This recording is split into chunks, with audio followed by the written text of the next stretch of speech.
to go ahead and introduce the panel. On my left, I've got Joanna Pepper Chikezie. Joanna is the founder of the Assembly Hub. She's the creative consultant. She's a serial entrepreneur who has worked in fashion production, marketing, and branding.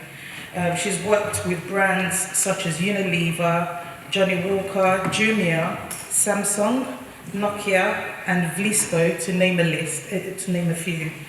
Joanna currently works with TFO Canada, an agency that specializes in trade and exports for developing countries, as a national export consultant. The Assembly Hub was set up in 2016. It's a community and platform that upskills and upskills African fashion and creative talent and businesses through education, mentoring, funding, and collaborative opportunities. In the 2 years that the Assembly has been set up, she has supported 2,000 entrepreneurs while securing partnerships with the likes of the British Council, Cultural Enterprise Office, Scotland, Facebook, Afford, Dalberg, and University of the Arts. Thank you. Our second panelist is Dorcas Payne. Good morning. Dorcas is a creative consultant, and she brings 10 years of experience in fashion, apparel, retail buying, branding, and marketing. After receiving her master's in strategic fashion marketing at the London College of Fashion, she has gone on to consult independent brands and designers in the UK and West Africa on their business, supply chain, and operations, as well as how to implement branding and marketing solutions. We have Mavis Amakwe. Good morning, Mavis. Mavis Amakwe is a multi-award-winning entrepreneur, public speaker, and business coach with over 20 years in the communications and professional services industry. A highly acclaimed business guru, Mavis has survived 2 recessions and, against all odds, has sustained and successfully executed campaigns across a plethora of industries and sectors, including the business and financial sector. She has worked with Lloyds and NatWest Bank, to name a few. Mavis is a business mentor and strategist with a passion for helping businesses to grow. In 2009, Mavis launched another arm of the agency, Reach Vision's Small Business. It was set up to help small businesses and entrepreneurs across business support and solutions under one roof, ranging from business startup advice to accessing finance and implementing the right marketing strategies. To date, the company has successfully helped over 715 enterprises increase sales, marketing, and revenue, growth via business support, social media, and PR, as well as help small businesses secure around £7 million in low-interest loans in the last 5 years. And finally, we've got Bola Marquis. Thank you, Bola. Good morning. Bola Marquis is the British-Nigerian founder and creative director of Okun Beachwear, I hope I pronounced that well, and Apparel, an award-winning fashion brand. Bola began his career as a global IT program manager for multinational PLCs, including Clear Channel, Hayes, Specialist Recruitment, and STA Travel, where he was responsible for leading teams to deliver financial systems and business process outsourcing projects in 10 countries across Europe, Asia, North America, as well as in South Africa. Bola launched Okun in London in 2012 with the intention of setting Africa inspiration at the higher niches of menswear. In 2014, the label was the receipt of the NatWest UKFT Rising Brand Award. Having initially launched in wholesale, Okun stocked in 30 premium stockists internationally across 20 countries, including Browns, Matches, and Fortnum & Masons in London, and Alara, Lagos, as well as Constance Hotels in Mauritius and Seychelles. It has also been stocked at Galeries Lafayette in Paris, La Arena Center in Milan, and United Aries in Tokyo. In 2018, Okun launched with Mr. Porter, becoming the first African brand to be stocked by the prestigious luxury online retailer. Thank you, everybody.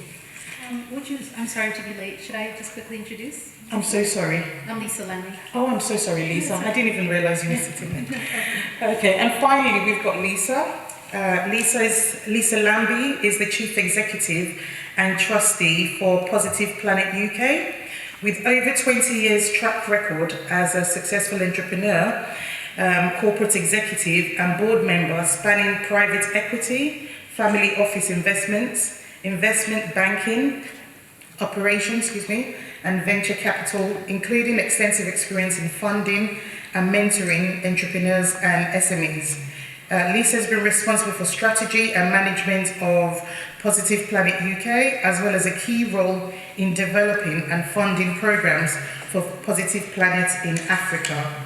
Lisa has an MBA in finance from the Wharton School. Thank you, Lisa, for that. Right.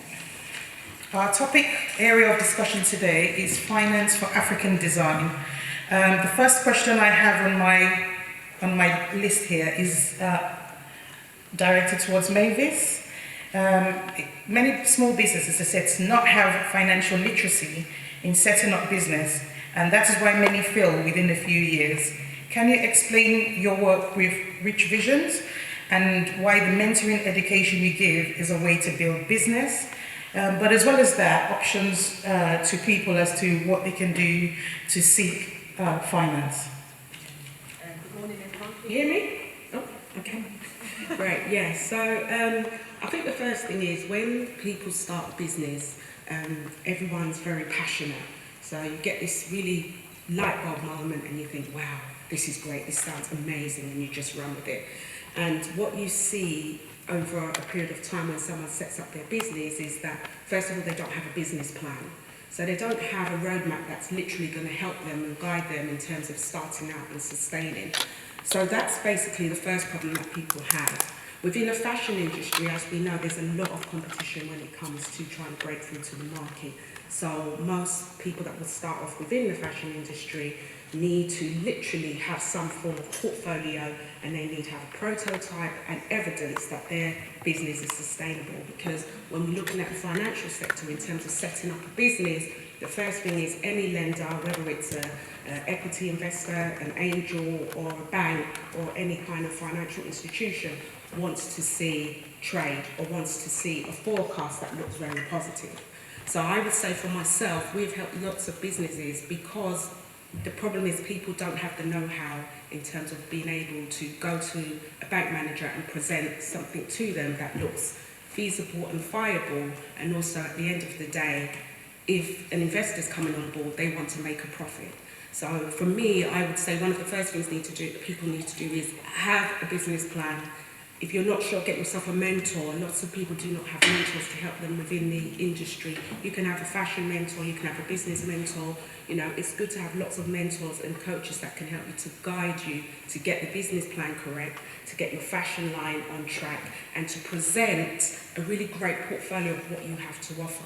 So for us at Rich Visions, we help businesses with basically starting out, putting pen to paper, looking at their idea, looking at how viable it is, and at the same time, how much money is needed. A lot of people start up business with not having a good idea of how much is needed. And as we know, when we go to our local shopping every week, we go with a budget of maybe £100 and we always spend over. So we have these incidental costs that we don't vouch for.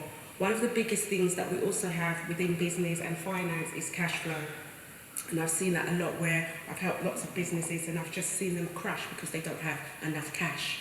So you need to make sure that from a perspective of starting your business, your fashion line, you know, any type of businesses, that you have enough cash flowing. And if you don't, you need to look at that facility. And people don't realise that you need to literally have a track record, and you will start off not with a track record, but you need to build one up. And that's why, by putting it on paper, looking at all the things that could happen, because things can happen, it can go amazingly good, but then you have to be ready for any kind of storm. So it's about having a good plan, having an idea, putting it on paper, getting a mentor, and also understanding what type of money you need and how long you need that money for, because sustainability is also the key. A lot of people run out of cash very quickly, even though they've actually forecast. So you need to have a plan B and a plan Z. question is directed at Lisa. Apologies, Lisa, I didn't realise you No, were it's there. okay, my dearest. I'm trying to be like trying to just like sneak in and without being disrupted. It's okay.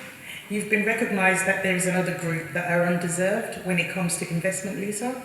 Can you explain more about this group of women and your work in general in supporting Africa fashion business? Sure. So good morning, everybody, and good morning, panel. So I run an entity called Positive Planet, and we have various different areas of focus. We started actually, initially it was called Planet Finance, and so it was a vehicle, basically a venture capital vehicle to fund entrepreneurs, and over time we backward integrated to then develop and manage programs.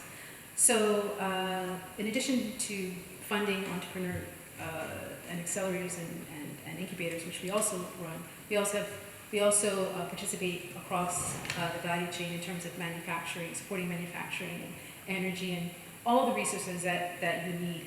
I apologize I was late. We actually are launching our latest program, in the process of launching it, and so we're launching a women's venture incubator, which will kick off in 10 days, and that's specifically for women between the ages of 30 to 65. It's not solely focused on fashion, but actually we have a very strong cohort of women that are in that fashion space. And so in terms of, I think you were asking about the underserved, we've identified 2 areas that there hasn't been enough concrete, organized capital and incubation for. One is for women of a certain age group that we feel are underrepresented, that have so much maturity and so much grit, entrepreneurial grit to get things done. But then also concrete capital and incubation for entrepreneurs and entities across the value chain that are focused around fashion. So that's something that we're doing here in the UK. We have in our incubator entities from outside of the UK. So we have a cotton producer and raw material provider out of Mali. We have another entity out of Ghana who are still kind of working through our incubator. The other vehicle that, and I should say for this vehicle, not only do we look at, I think what you were mentioning in terms of, helping somebody build a business and, managing whether it's the working capital and the planning and the strategy and just social media. There's so much to do. But we also, and in addition to the seed capital, we also are a access point into other much larger programs. And so we have as our official partners Innovate UK, Ernst & Young, WERA, Good Soil BC, et cetera, et cetera, et cetera. But then also outside of the UK, we have a incubator for about 5 countries in West Africa, which is focused on the creative industries solely for women. And so that is specifically anybody in the fashion and textile market, but as well as anybody in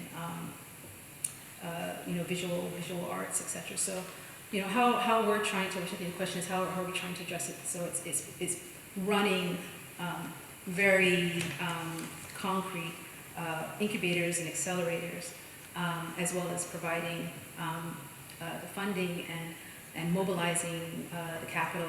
In the past year, we brought onto our board some entities that asked us to work with them. So, for example, African Development Bank, we're in the process of developing something for this sector, and you'll see that they're on our board, as well as some other entities. So stay tuned. Thank you. Just as we're talking about accelerators and incubator, Pepper, your work in Nigeria has accelerators or incubator and have tapped into resources and support from institutions from the British Council to Nesta and more. Do you see accelerators as a way forward? Yes, thank you. Definitely. So the work that we do at the Assembly is to pull in resources from different organisations, and they're not necessarily just focused on fashion, but the creative arts, looking to empower young people, because in Africa, fashion and creative industries is a very low barrier to entry. So you don't necessarily need to have the education or the business, but you can just have an idea, and you can have a very small capital pool to kind of get the machinery and get going. But what we find is that because there's so much rage and interest in fashion and the creative sector, you find many young people just getting into it because they need a way of supporting themselves through school or supporting their families, and at the end of the day, they're just part of the run of fashion, and there isn't much emphasis on the business side of things or how to raise capital, or even if you're investment ready. A lot of them don't have mentors, so the work that we do is try to provide access where there isn't just that access, whether it's to have someone who can hold your hand, or even understand your business model, even understand what is the problem that I'm trying to solve as a designer or as a creative. And it's that point of, okay, identifying this is the problem I'm trying to solve, and here's how I can do that. Accelerators help creatives and fashion brands to kind of go through their business model and really pinpoint how they can scale from just idea and into a brand that's sustainable. I don't think there's enough accelerators, especially on the continent. There's not enough that focus on young people or creatives, and most times you find accelerators taking the model from the tech industry and trying to apply that to fashion, and it's very, very different. And so the work that we try to do is to kind of break down what it is that a creative needs, where are the gaps, and really simplify a lot of these things about debt, equity, and investment. These are not things that young creatives understand or even really care about. They just want to understand that if I make this dress or I make this piece and I sell it, I'm making my money, it goes back into my family or to my education or my livelihood. So really trying to kind of break down those really big concepts and ideas around business and finance and investment is something that we do a lot. So I definitely feel accelerators are really useful, but then I guess it's that understanding of making sure that it fits and it actually works, as opposed to just putting people through a 6-week or 6 month program. It's really understanding how the model works in practice in Africa. Thank you. Bola, why, in your opinion, with your experience over your years of being in this fashion industry, do you think that the Africa fashion is so under-supported and lacking finance? Hi everybody. I think, interesting question. I think that we are at different stages of development and priorities. If you look at the way that we come to fashion, in some ways it's very well supported. On the continent, everybody doesn't have any problems getting their clothes made and where to source. But if you're comparing with the industry as we have here, and being able to go into stores and buying your stuff off the peg, then it's a different concept. So in a sense, couture, bespoke, made to measure is actually more advanced, I would say, because of the tailoring and the background that we have on the continent than the concept here. So it's a very different sort of market. Now, if we're trying to evolve brands, why are there no brands that are as visible on the continent, or local hero brands and things like that, which is actually why I set up Local in the first case, is to create a brand that was for us, by us, but globally for everybody and accessible as well. I just think it just takes time. It takes time. It takes, investment is going into things that are critical. It's going into heavy industry. It's going to power. It's going to finance. It's going to things. Fashion is in a sense, it's a luxury. So we are now at a stage where there are people who are seeing the opportunities in fashion and seeing the investment opportunities in fashion, the financial opportunities in fashion, but it's still slightly ephemeral compared to the basics that need to be dealt with. So I think it's just a matter of time, and it's a process of evolution. Just to follow up on what Bola has just said, You've worked on ground in Africa. Can you share some of the challenges that you've faced or have been for fashion businesses here from manufacturing and design and retail? Hi, good afternoon, everybody. Touching on what some people have already said already, I think in terms of Africa as a continent, we do have to realise that we are, even though we are in the fashion industry, we do need to try and find our niche of the way of operating it. A lot of people have tried to kind of make it like a mini China or a mini type of UK, but I think it's important that we do find a niche of how to operate it. As what I did say, we are like, when it comes to couture or tailoring, we are quite advanced. We are quite advanced in that perspective, but I think in terms of when it comes to a mass production type of element or trying to make more than one item consistently with quality and efficiency, that's probably the biggest challenge that we do face. So when in the realm of manufacturing, it definitely is the quality and efficiency type perspective. And in those areas, I think a lot of people's instant reaction is, okay, I need more money to buy more machines or bigger machines. But I think fundamentally, I think it is a training type aspect of it, which is kind of where the area where I sometimes want to support in terms of building.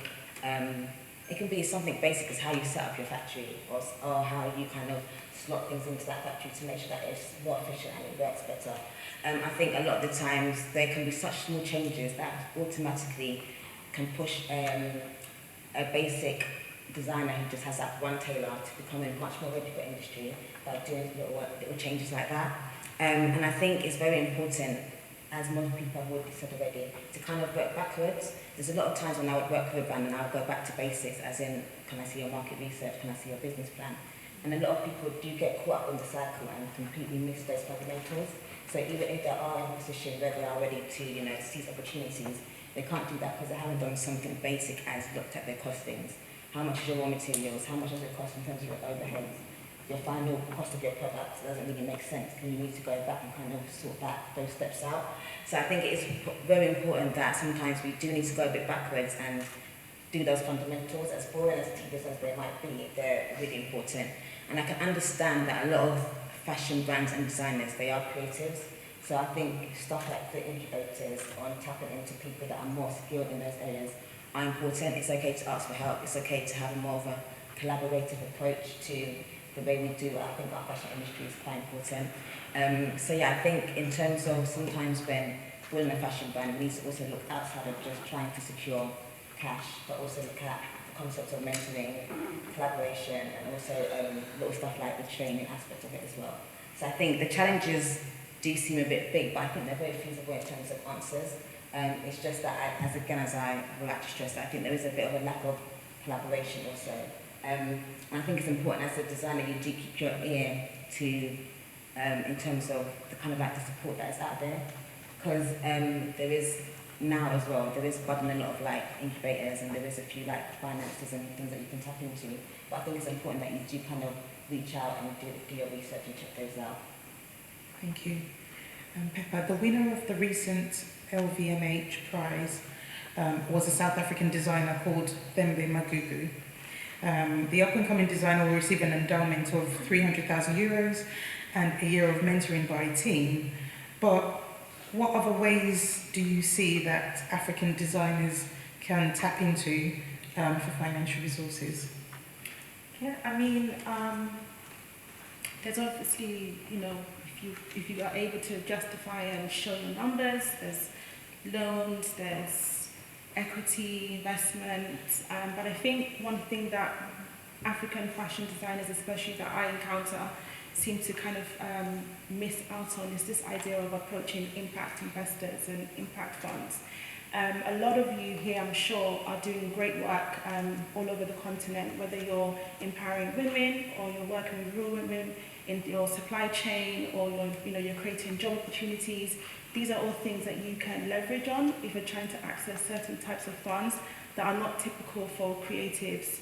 And there's a lot of emphasis now on, how does fashion actually create jobs and alleviate poverty, and this whole idea of sustainable fashion and sustainable design and value chain and sourcing. So those are ways that you can actually leverage your business model to kind of tap into those funds that not always having to allow you to give out equity or to get yourself into debt. There's also crowdfunding, which a lot of successful people have been able to do, which is basically leveraging your social capital around you and your network to raise funds for your businesses. I mean, I spoke to one the other day who raised about $20,000 in 20 days.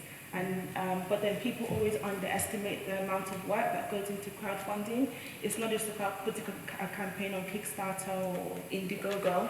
There's so much work that goes prior to making sure that you have a campaign at least 100 days prior. So then that way, when the crowdfunding starts happening, it's something that can kind of go beyond just your immediate friends and family. So and then again, we've talked about a lot about accelerators and programs that you can actually leverage. Sometimes it requires a 3 to 6 month commitment, but then at the end of that, you're part of a network, a global network that can support you in ways that are not necessarily financial. But like you said, the winner from LVMH, he has a year of mentorship. He's going to get access to the best in fashion across the world, and those are things you can't pay for. You can't pay for mentorship. You can't pay for someone who can go through your books and help you understand, your revenue and where you can make money, or even someone who can get you partnerships with distributors or manufacturers. These are things that are really, you can't quantify them, but then when you're able to access accelerators or incubators, those kinds of opportunities also help.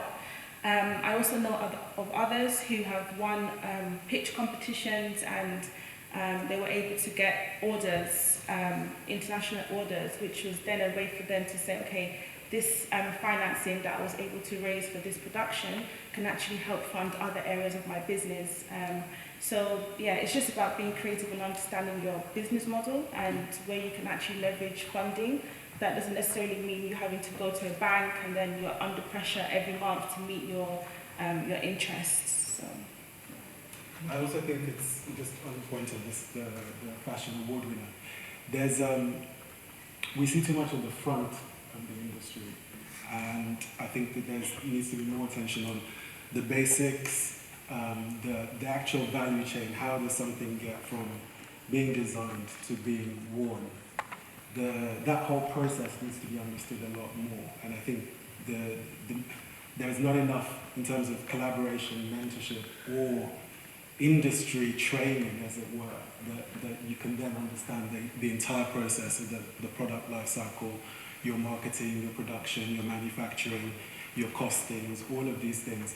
If you do go through a business plan, properly, there's no way you will have to go through all of these steps and understand, what your margins are and all of these things.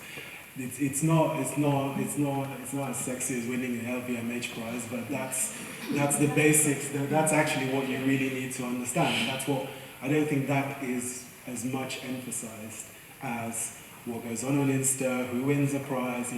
The prize is not really what this guy has now got. He's got access to some of an incredible network and a sophistication and level of know-how that the techniques that they will be able to do, whether it's from strategy to commercial to production to marketing to social, are just going to be on the next level that this guy would not have been able to access. I think there are already people in African fashion who have now started to do more than bits that you can connect with, and then I think there just needs to be more collaboration and exposure of what's going on in the industry.